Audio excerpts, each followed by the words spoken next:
আসসালামু আলাইকুম সুপ্রিয় এইচএসসি 25 ব্যাচের শিক্ষার্থী বন্ধুরা।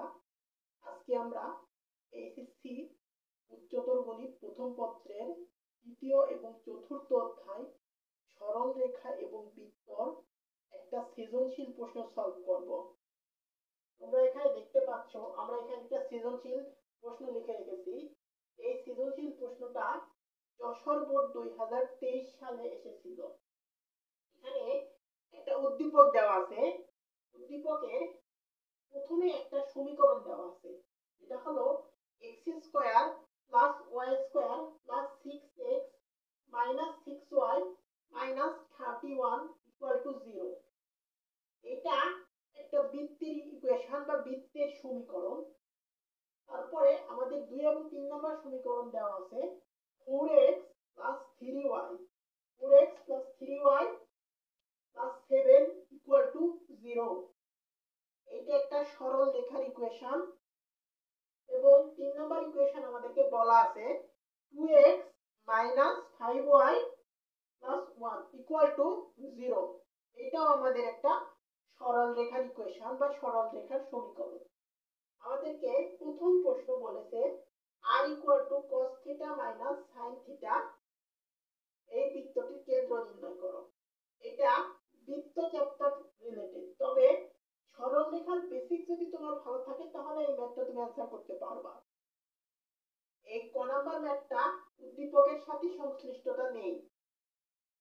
খ এবং গ এই দুইটা উদ্দীপকের সাথে সম্পর্কিত। আমাদের খ নাম্বার ম্যাথ প্রবলেম বলেছে 2 এবং 3 নাম্বার সরল রেখার মধ্যবর্তী সূক্ষ্মকোণের সমদ্বিখণ্ডক নির্ণয় করো। এটা সরল রেখা থেকে এসেছে। এবং 3 নাম্বার প্রশ্ন আমাদেরকে বলেছে যে 2 নাম্বার সরল রেখার উপর লম্ব, 2 নাম্বার রেখার উপর লম্ব মানে এই যে 4x 3y 7 0 এটার উপরে লম্ব এবং এক নং বৃত্তকে স্পর্শ করে এরূপ সরল রেখার সমীকরণ নির্ণয় করো। এখানে বোঝাতে চাচ্ছে যে 2 নাম্বার সরল রেখার উপরে লম্ব রেখার সমীকরণ এই এক নাম্বার বৃত্তকে স্পর্শ করে।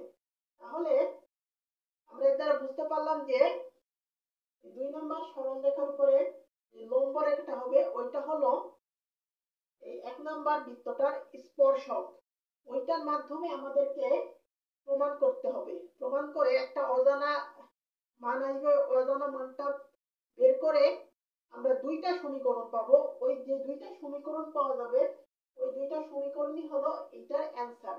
আশা করি তোমরা এটা এই ম্যাথ প্রবলেমটা সলভ করার সামারি বুঝতে পেরেছো। এখন আমরা শুরু করব আমাদের ম্যাথ প্রবলেমটা সলভ করা। আমাদের প্রথম ম্যাথ প্রবলেমটা সলভ করি। দেখো আমাদেরকে বলা আছে r equal to cos theta minus sin theta. এখন আমরা একটা সূত্র জানি, দুইটা সূত্র জানি, x equal to r cos theta y equal to r sin theta.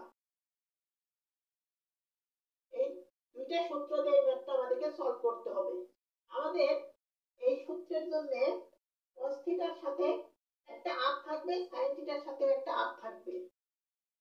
আবার আরেকটা সূত্র জানি r square equal to x square plus y square. আমাদেরকে এরকম একটা ফরম্যাটে নিতে হবে।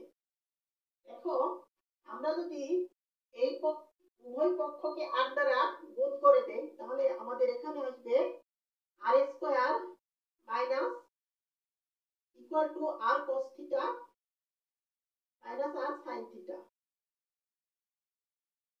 আমরা r স্কয়ার ইকুয়াল টু জানি x square plus y square equal to r cos theta এর মান কি x এবং r sin থিটা এর মান y। আমরা এখন সবগুলোকে একই পাশে নিয়ে আসবো। তাহলে আমরা লিখতে পারি x square plus y square minus x plus y equal to 0। এটা কিন্তু একটা বৃত্তের সমীকরণ। এই বৃত্তের সমীকরণে আমাদেরকে কেন্দ্রের মান বের করতে হবে। আমরা এইরকম ইকুয়েশনে কেন্দ্রের মান বের করব। কেন্দ্রের মান বের করার জন্য আমাদেরকে কি করতে হবে দেখো minus B comma minus F, অর্থাৎ এক্স এর যে সহগটা থাকবে সেই সহগটাকে আমরা মাইনাস 2 দ্বারা ডিভাইড করে দিব, মাইনাস 1 ডিভাইডেড বাই মাইনাস 2, আর y এর সহগকে আমরা মাইনাস 2 দ্বারা ডিভাইড করে দিব। তাহলে আমরা এখানে পাচ্ছি হাফ আর 1/2 কমা মাইনাস হাফ। এটাই হলো আমাদের এই প্রদত্ত বৃত্তের কেন্দ্র। আশা করি তোমরা এই ম্যাথ প্রবলেমটা বুঝতে পেরেছো।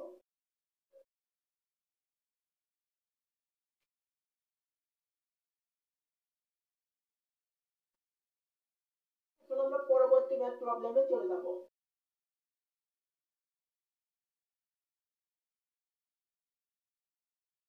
আমাদের পরবর্তী ম্যাথ প্রবলেমটা বলেছে 2 এবং 3 নাম্বার সরল রেখার মধ্যবর্তী স্থূল কোণের সমদ্বিখণ্ডক নির্ণয় করো। আমরা আগে সমীকরণ দুইটাকে একটু এখানে তুলে দিচ্ছি।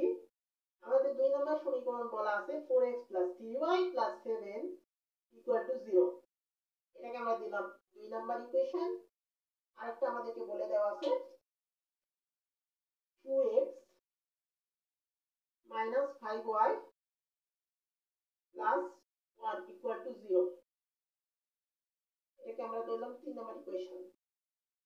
আমাদের সূক্ষ্মকোণের সমদ্বিখণ্ডক আমরা কিভাবে পেতে পারি দেখো, আমরা প্রথমে এই সরলরেখাটা লিখব, তারপরে x এর সহগ এর উপর স্কয়ার দিব 4 স্কয়ার 3 স্কয়ার। এখন আমরা plus minus equal to plus minus দিব, দেওয়ার পরে আমরা 2 নাম্বার ইকুয়েশনটা এখানে 3 নাম্বার ইকুয়েশনটা লিখব। লেখার পরে আমরা নিচে x এর সহগের উপর স্কয়ার y এর সহগের উপর স্কয়ার দিব, এরকম একটা ফরম্যাট আমরা নিয়ে আসব। আমাদের বলেছে সূক্ষ্মকোণের সমদ্বিখণ্ডক নিয়ে আসতে। আমরা এটার x এর সহগ গুণ এটার x এর সহগ, মানে 2 নম্বর সমীকরণের x এর সহগ মানে 4, 3 নম্বর সমীকরণের x এর সহগ এটা গুণ করব, প্লাস দিব 2 নম্বর সমীকরণের y এর সহগ ইনটু 3 নম্বর সমীকরণের y এর সহগ। এরকম একটা ফরম্যাট দাঁড় করালাম। এখন এই দুটো আমরা হিসাব করে দেখব কত আসে। 4 × 8 -3 × 5 = 15, আমাদের আসছে -7। আমরা এখানে -7 পেয়েছি, অতএব মাইনাস দিয়ে যেটা আমরা বের করব সেটাই কিন্তু হবে আমাদের স্থূল কোণের সমদ্বিখণ্ডক।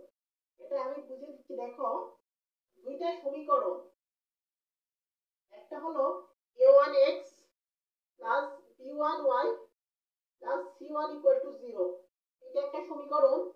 আরেকটা হলো a2x b2y c2 = 0, এই দুইটা সমীকরণ। আমাদেরকে বললো যে কোণের সমদ্বিখণ্ডক নির্ণয় করতে হবে, মধ্যবর্তী কোণের সমদ্বিখণ্ডক। তখন আমাদেরকে এভাবে যেতে হবে দেখো, a1x b1y c1 divided by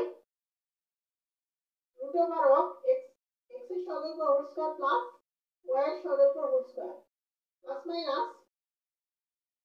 আমরা এখন 2 নম্বর ইকুয়েশনটা লিখব, a2x b2y c2 divided by 2 নম্বর সমীকরণে x এর সহগের উপর হোল স্কয়ার প্লাস y এর সহগের উপর হোল স্কয়ার। এরকম আমরা একটা ফরম্যাট পাবো। আমাদেরকে বলা আছে যে আমরা কোন কি শর্তে আমরা এই স্থূল কোণের সমদ্বিখণ্ডকটা পাবো। আমাদের এই সমীকরণের এইটা দিয়ে চেক করতে হবে, দেখো এটা চেক করতে হবে, অর্থাৎ x এর সহগের গুণফল প্লাস y এর সহগের গুণফল, এই দুইটা নিয়ে আমাদেরকে চেক করতে হবে। যখন এখানে যেই চিহ্ন আসবে, অর্থাৎ প্লাস আসুক অথবা মাইনাস আসুক, এখানে যেই চিহ্ন আসবে সেই চিহ্ন নিয়ে আমরা যে সমদ্বিখণ্ডকটা পাবো সেটা হলো স্থূলকোণের সমদ্বিখণ্ড। আমরা এখানে এটার এরকম একটা ইকুয়েশনে মান বসিয়ে আমরা মাইনাস পেয়েছি, অতএব মাইনাস দিয়ে যেটা আমরা পাবো সেটাই হলো আমাদের স্থূলকোণের সমদ্বিখণ্ড। আশা করি তোমরা এটা বুঝতে পেরেছো।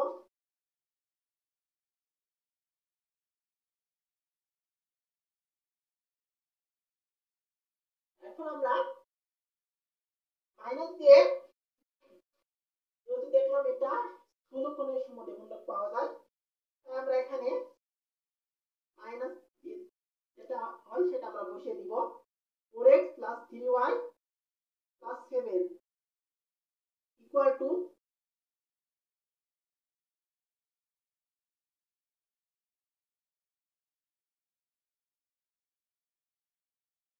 এখানে আমরা পাচ্ছি 5,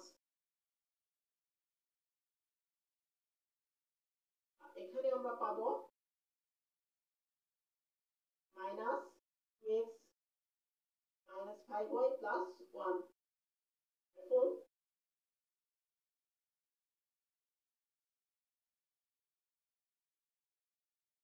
নিচে আমরা পাচ্ছি √29। এটাকে যদি তোমরা বজ্রগুণন করে ক্যালকুলেশন করো তাহলে কিন্তু আমাদের স্থূলকোণের সমদ্বিখণ্ডক বের হয়ে আসবে। এখন আমরা পরবর্তী ম্যাথ প্রবলেমে চলে যাব।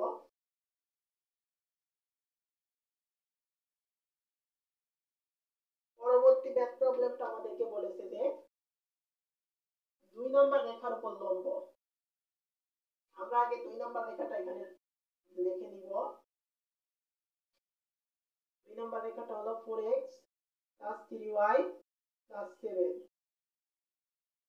আমরা জানি কোন একটা রেখা যদি x + by + c = 0, এই রেখার লম্ব রেখাটা কি হবে?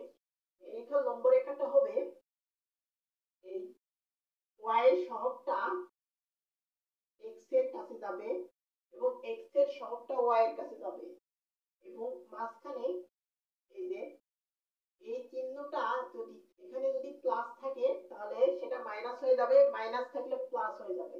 তাহলে আমরা লিখতে পারি bx - ay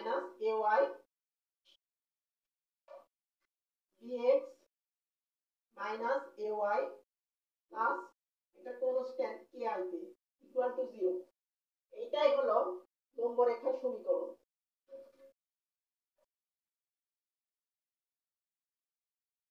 এখন আমরা এই সরল রেখাটার লম্ব রেখা বের করব। এই y এর সহগটা x এর কাছে যাবে, তাহলে আমরা এখানে লিখব 3x - 4y + k = 0। 2 নম্বর রেখার লম্ব রেখা আমরা বের করে ফেলেছি। এখন 1 নং বৃত্তকে স্পর্শ করে, অতএব আমাদের এখন 1 নম্বর বৃত্ত নিয়ে একটু খেলাধুলা করতে হবে। 1 নম্বর বৃত্ত নিয়ে আমাদের একটু খেলাধুলা করতে হবে। দেখো 1 নং বৃত্তটাকে আমরা ধরলাম এটা একটা বৃত্ত। আমরা এখানে বৃত্তের সমীকরণটা লিখছি x² + y² + 6x - 6y - 3y = 0। এখন এই বৃত্তের কেন্দ্র আমাদেরকে আগে বের করতে হবে। আমরা জানি বৃত্তের কেন্দ্র x এর সহগ -2 / y এর সহগ -2। তাহলে আমরা এখানে পাচ্ছি -3, +3, এটা আমাদের -3, +3, এটা হলো আমাদের কেন্দ্র। কেন্দ্র বের করলে হবে না, আমাদের এখন ব্যাসার্ধটা বের করতে হবে। এই বৃত্তের কেন্দ্র -3, -f। তাহলে আমরা g এর মান কি পাচ্ছি? g এর মান পাবো 3, f এর মান পাবো আমরা -3 এবং এখানে c এর মানটা হলো আমাদের -31। আমরা কেন্দ্রের মান বের করব। কেন্দ্র হলো r = √g² + f² - c। g এর উপরে হোল স্কয়ার যদি আমরা দেই তাহলে এখানে 9 পাবো। f এর উপরে হোল স্কয়ার দিলে আমরা পাবো 9 এবং এখানে মাইনাস c এর মান কিন্তু -31, তার মাইনাসে মাইনাসে +31।